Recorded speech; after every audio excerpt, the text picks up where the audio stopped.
BSN அகாடமியின் October 2025க்கான current affairs 256வது கொஸ்டின்.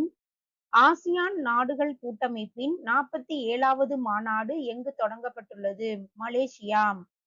தென்கிழக்கு ஆசிய நாடுகளின் கூட்டமைப்பில் 10 உறுப்பு நாடுகள் உள்ளன. தென்கிழக்கு ஆசிய நாடுகளின் கூட்டமைப்பு 1967இல் தொடங்கப்பட்டது. ஆசியான் நாடுகள் கூட்டமைப்பின் 48 மற்றும் 49வது மாநாடு பிலிப்பைன்ஸில் நடைபெற உள்ளது. நெக்ஸ்ட், ஆசியான் மற்றும் இந்தியா இடையிலான 22வது உச்சி மாநாடு எங்கு நடைபெற்றது? மலேசியாவின் கோலாலம்பூரில் நடைபெற்றது. இந்த மாநாட்டில் காணொளி வாயிலாக பிரதமர் நரேந்திர மோடி பங்கேற்றார். 21ஆம் நூற்றாண்டு இந்தியா ஆசியானுக்கானது என்று மலேசிய உச்சி மாநாட்டில் தெரிவித்தவர் பிரதமர் நரேந்திர மோடி. கடல்சார் பாதுகாப்பு மற்றும் நீல பொருளாதார துறைகளில் இருவழி ஒத்துழைப்பு வேகமாக வளர்ந்து வருகிறது என்று கூறினார். ஆசியான் மற்றும் இந்தியா கடல்சார் ஒத்துழைப்பு மேம்பாட்டுக்கான ஆண்டாக எந்த ஆண்டு அறிவிக்கப்பட்டது? 2026.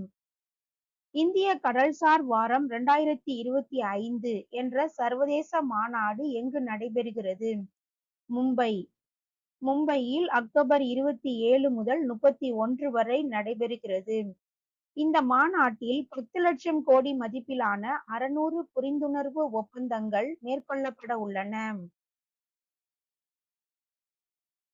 நெக்ஸ்ட், வேளாண் விளை பொருள்களுக்கு எத்தனை மதிப்பு கூட்டும் அலகுகள் அமைக்க தமிழக அரசு முடிவு செய்துள்ளது?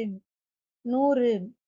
அதாவது தமிழகம் முழுவதும் விவசாயிகளுக்கு ஏற்படும் இழப்பை தடுக்கும் வகையில் ரூபாய் 50 கோடி செலவில் 100 மதிப்பு கூட்டும் அலகுகள் அமைக்க தமிழக அரசு முடிவு செய்துள்ளது.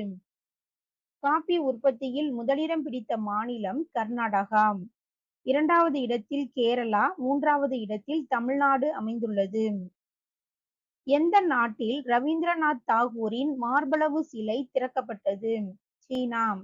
சீனாவின் பெய்ஜிங்கில் இந்திய தூதரகத்தில் 2025 அக்டோபர் 25 அன்று திறக்கப்பட்டது.